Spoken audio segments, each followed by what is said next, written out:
Trump's alleged relationship with convicted sex offender Jeffrey Epstein. Those questions are not going anywhere. When Congress returned yesterday, lawmakers signaled that they plan on pushing forward with a vote that would force the Justice Department to release all of its files related to the case. We also saw new emails released yesterday that some people say imply the president knew about Epstein's crimes years before Epstein was arrested. Meanwhile, President Trump dodged questions about those emails last night, moments after he signed that bill to reopen the government, Tony. I mean, when you look at this case, it's truly heartbreaking, and nothing about the politics of this. It's about the survivors and the young women that were impacted by this for years. And nobody paid attention to their stories. When they went to the FBI, was ignored. Then finally, some brave people in Palm Beach started to look around into this, and when they finally did try to get some justice, they got this soft sentence for basically a year of supervised release. So I just hope, no matter where you stand politically, that we look at this moment in history as a moment of accountability. And I hope these files do get released, because we can figure out who may have been involved. Were there cover-ups? Were there people in power that knew about it and didn't do anything? Because that right there is a tragedy, that you didn't stand up when you saw people in your life doing something like this. I mean, it goes to show you the dual system of justice that may exist in this country for many and still does. So it truly is one of those moments where you have to reflect as a country and think about where we're going to go from here. Yeah. And to talk about all of this tonight, we're going to really dive deep. And tonight on Live Zone Primetime, we're joined by leadership expert, foreign policy analyst and political analyst Samantha. She's the founder and CEO of Empower Global and the head instructor of the Women's Leadership Challenge course. Her work sits right at the intersection of leadership, politics, gender, and global affairs. Samantha, thank you for being here with us tonight on Live Zone Primetime. Thank you for coming on. No, I'm so happy to be here. And I think that last point that you just made, really thinking about the victims and what it's like to come forward and testify against really powerful men, it's terrifying. And they went without justice for so long. So I'm really glad that you brought that point to bear, because it is so critical that there is accountability, and it sends the message that people will be held liable, not just for perpetrating this, but for knowing about it and not standing up and just being bystanders. That is, may not be legally complicit, but there's complicity there. Right. And as someone in, the space, about women's leadership and empowerment and really, trying to change these systems, how do you think this moment, the release of the files, the controversy around it, is impacting the fight for justice for so many women, who face this on a daily basis? I'm laughing because I think that there's a little bit of irony. I mean, what's been really interesting is seeing the MAGA crowd really come out and say, we want these files. To have Lauren Boebert, who I would never have guessed, say, no, we want these files. I mean, I think it's a really important moment because everybody's realizing that having somebody in office who condones this type of behavior, the sex trafficking and brutalization, exploitation of girls who are vulnerable is really sick. And that person probably should not be at the height of of world power. Do you think that this moment may spark legislation or increase protections for people that do come forward, and for women who go through this awful, horrific actions against them? Do you see new laws being spurred by this? Are you seeing that in your circles in D.C. or not so much? Well, I'll tell you what I'd like to see. What I'd like to see is, first of all, there's been some NDAs are not okay, but there's plenty of places where, for example, somebody will get fired for sexual harassment or sexual assault. Excuse me, they will get fired because they reported sexual harassment or assault, and not the perpetrator, which is really messed up. Or they'll report it, and then they'll say, okay, well, we'll give you a bunch of money if you sign an NDA, which is the whole Stormy Daniels thing. So I won't disclose this, I'll never talk about it again, and therefore it's basically under the covers and nobody ever hears about it because then they lose the money. And if a woman is in financial straits, that money could help her. And so it's hard to blame someone for that, but I think the NDAs need to be completely and totally illegal. I mean, I think the other thing that you brought up is really important is that so often women are not listened to. And I remember the Kavanaugh hearings, and I was up by the Supreme Court, and there were so many women with signs that said, I was sexually assaulted, I was raped, and nobody listened to me.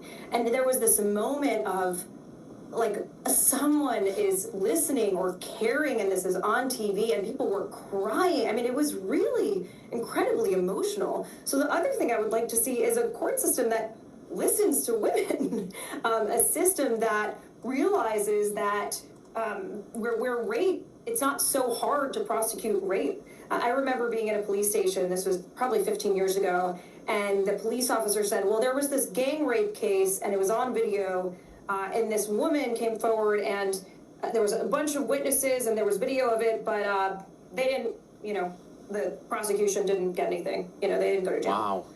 And it was like, what? It is so hard to prosecute rape, because often it is a she said versus he said thing, and that's why when a lot of women come forward together, that's when you actually get movement, whether it was on Epstein or Harvey Weinstein, but that's a lot harder, and I wish people would listen to women the first time. And based on your incredible depth of experience in this space, we have seen in this entire case over the last 10 years, it just shows a lot of men in power not holding people to account and letting this slide. For younger men who are coming up, into corporate world, into political world, what are some of the things that young men can do and other bystanders can do to be active and to say something before a horrendous case like this grows and expands? I think it's really important for men to call out misogyny as soon as they see it, or as soon as they hear it. As soon as they hear, a male colleague who's denigrating a female colleague, who's taking off their wedding ring as they go to the happy hour to go hit on the interns, this definitely happened to me in New York, who is, they hear that they're a boss that's hitting on the person that works for them, whatever, that they call it out immediately and say, this is not okay. This is not acceptable. This is not manly. This is not masculine. This is frankly pathetic, that kind of behavior. And I think that men really need to be allies, because when women are always the ones to do it, people are always like, oh God, it's that feminist again. She's calling somebody out. She's probably making a big deal over nothing. Good point. And what we really need are men that are calling that out. And I remember this paper I did in graduate school, I believe, where it was shown that at fraternities, if men drink more than 5 times a week, they're in a fraternity, and they have friends that say misogynistic things about women, and it goes by, there's more likely to be high rates of sexual assault within that fraternity. So when there is open misogyny and nobody questions it, it enables people to think of women as less than, and therefore if a woman is less than, then she has the right, she deserves to be assaulted or deserves whatever comes to her. And so I think men in this moment really have a wonderful and powerful role to play in calling out other men for behavior like that. And this is online too, because we saw in the wake of this election, guys calling for rape squads. I mean, this is really sick stuff. And threatening women online, and that also needs to be taken down, and that's where social media platforms, I think, also need to come in and shut down that speech right away. Like where those words can eventually, sadly, translate into cycles like this. When you think about this entire situation and the release of these files coming potentially next week, what do you see this moment meaning for transparency in politics, in public life, as well as maybe putting down the curtain between the quote-unquote haves and have-nots, where this case has sort of exposed that schism? I mean, I think that in terms of the haves and have-nots, well, it really started with Weinstein, right? It really started with Weinstein coming down and saying, just because you are the most powerful person in Hollywood doesn't mean that you can continue getting away with this. And then Epstein and, the files being released, it's almost a moment of catharsis, I feel like, for the American public, of what's really in there. And like you're saying, that it's not just Trump. that there's going to be other names that are coming up that were colluding with Epstein, that were visiting his house far too often, that maybe said misogynistic things about the young women, or that they deserved it somehow, or that he was giving them a chance. Who knows, like the crazy stuff that's going to come out. But I think there will be a level of catharsis of trying to really understand who people are at their core.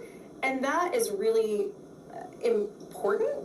And then the first question again, ask me one more time. Yes. So, like, when looking at this overall case and when you the release of these files, do you think that this will increase transparency from Congress going forward? Do you think there'll be more individual thought from members of Congress saying, "Hey, we're going to pursue this type of stuff for transparency," and it could lead to other things like stock trading or like just more transparency in Congress generally? Do you think this is a watershed moment, or do you think some people are just using it to get clicks and exploiting people's lives in the process? I don't think it's a watershed moment. You don't? I wish it was. I mean, I think that, if Lauren Boebert and other Republicans didn't have MAGA coming out and demanding the Epstein files, I don't think that they would be demanding the Epstein files. It was only, the liberals and not the people that voted for them. I don't think they would be saying anything. Got it. So, and I think it's just like that. I think it's in terms of party, right? If you feel like your voters are going to turn against you, I mean, there's a reason that all of the Democrats that came out and ended the shutdown were Democrats that are not up for re-election, right? Or long-standing Democrats that are kind of like dyed-in-the-wool Democrats that have been there forever, really well liked. There's a reason for that.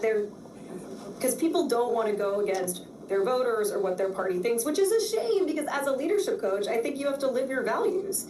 And I'll never forget John McCain voting for Obamacare back in the day, but John McCain was also dying. So, right, true. He's not going to be in office again, but it was a really powerful moment because it was someone saying, people deserve health care. And we're seeing that same debate now, right? People deserve health care. They're not going to be able to get it if they have sky-high premiums. They're just not going to have health insurance. So I would love to say that it leads to a watershed moment. I think in some respects, what it might indicate is that when there's such a large public demand for release of things, especially from both sides, it's eventually going to happen. So you might as well get ahead of it. And again, this is from the leadership literature, right?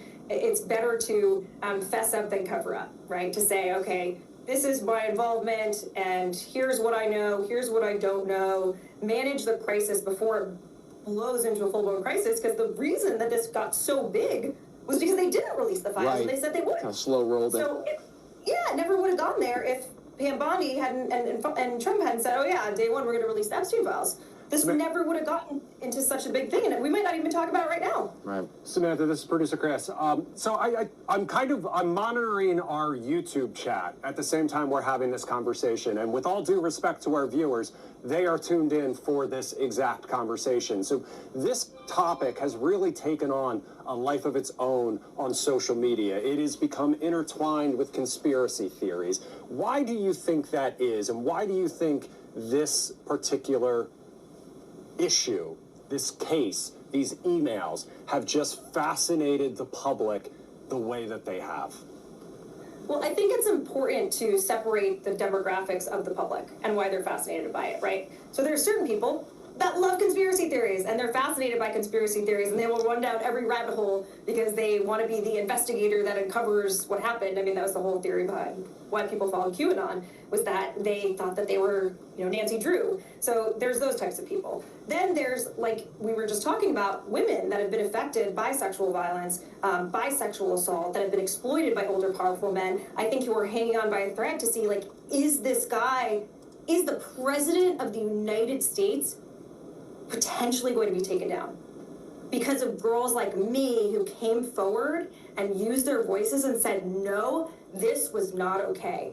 There's that segment of society, and that's really powerful. I think it's also the fact, like I just said, that the information is not there. Like, we've now gotten some tidbits about barking dogs, which ironically is a Sherlock Holmes reference, so you could also say people want to be Sherlock Holmes.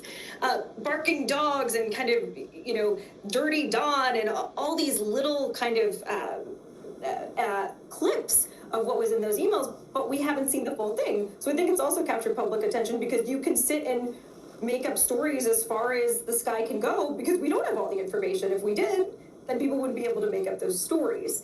And I think it's also just this image of Epstein kind of who is already deceased as well, that you're like solving the drama from the end, like the book that starts with, and the body was there, and it was, like Law and Order SVU. Yeah, It always right. starts like the end, and then they go backwards. But I was thinking too. So I think that's part of why it's captured public attention in the way that it has.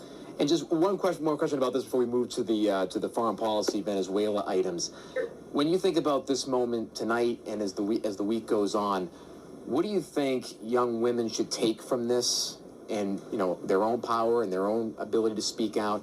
And what advice would you have for young women in this moment, who may be going through similar situations to what happened to these survivors, and what would be your advice to them during this moment as well? Well, first of all, I want to be really clear. Every woman has a personal decision of whether to speak up or not in a situation like this. If she is sexually assaulted or she is raped, there's states, for example, this is wild, where if a woman gets pregnant from rape, but the guy is not convicted of the rape, he can actually sue to get custody of the child. So that's an extreme case, but that's actually legal in a bunch of states in the US. There are considerations that none of us can necessarily know when someone's put in that situation, and it's each person's individual choice of whether or not they speak up. So I could go, say here, you should speak up, but I think it's about being strategic, right? Speaking truth to power, it's actually a segment I teach in my women's leadership class. For example, are you the right person to speak up? Maybe you actually have to find powerful allies, and they're the ones to say something, and then you're giving them the story or the data to be able to bring that forward.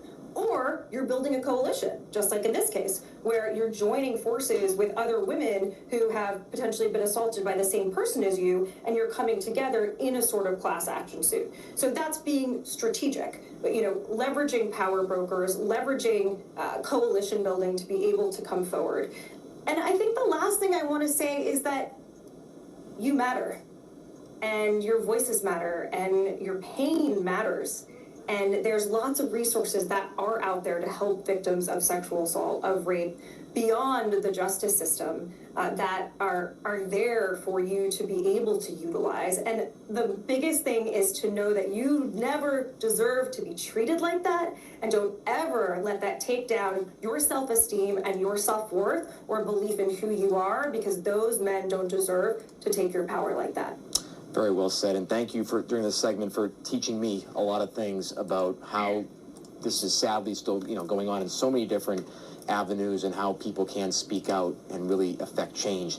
Now, shifting a little bit towards the foreign policy side, as we're seeing today, the conflict between Venezuela and the United States is heating up in the foreign policy space, especially with the president being briefed on potentially strategic and tactical options to deal with Nicolas Maduro. When you look at this situation between both these sides, do you think that this moment is shaped by the internal instability of Venezuela's government with the presidential transition that never happened, or do you think that there is a strategic imperative from the United States that they want to enact to resolve this situation? So I think it's a confluence. So in July of last year, they went to the polls and overwhelmingly elected Edmundo Gonzalez president. Now, we have to understand, Edmundo Gonzalez was only put in as the presidential candidate because Maria Corina Machado, who was very, very, very popular, and I think got like 95% of the vote in the primaries, was kicked out by Maduro and said, you can't run because you're too popular. So he said okay to Edmundo Gonzalez because he was kind of like a grandpa. He was a retired Foreign Service officer. He didn't think he was a threat to him, but he was backed by Maria Corina Machado. So people are deeply unhappy within the country. There's a lot of discontent. There's a lot of poverty. There's a lot of political violence. There's been so many refugees. I mean, Corina Machado's, one of her big things was a music video, a song about people from the diaspora coming home to Venezuela, coming home to be with their families, reuniting families. That was a really big talking point of her campaign. So I think that the U.S. is leveraging the level of discontent that they're seeing within the country to try to get rid of Maduro. And I think that the reasons that they want to get rid of Maduro are, again, I think different actors have different reasons. I think that Marco Rubio has wanted to get rid of Maduro for a long time. I think for more of like the human rights reasons and communism and all the Latin America stuff. I think Trump has starry eyes because he sees the oil reserves in Venezuela. I mean, we have to remind ourselves that Venezuela was once a very, very wealthy country. It was also, at one point, Latin America's longest lasting democracy. So it hasn't always been like this. And it's just that they based their entire economic system on the oil price. And then when oil collapsed, essentially Venezuela collapsed. So I think Trump has starry eyes and is going, like, he's letting Chevron still operate in the region, going, how can we take over the oil? Just like he was saying, let's turn Gaza into, Trump Barbados resort in Gaza. Like, I don't even.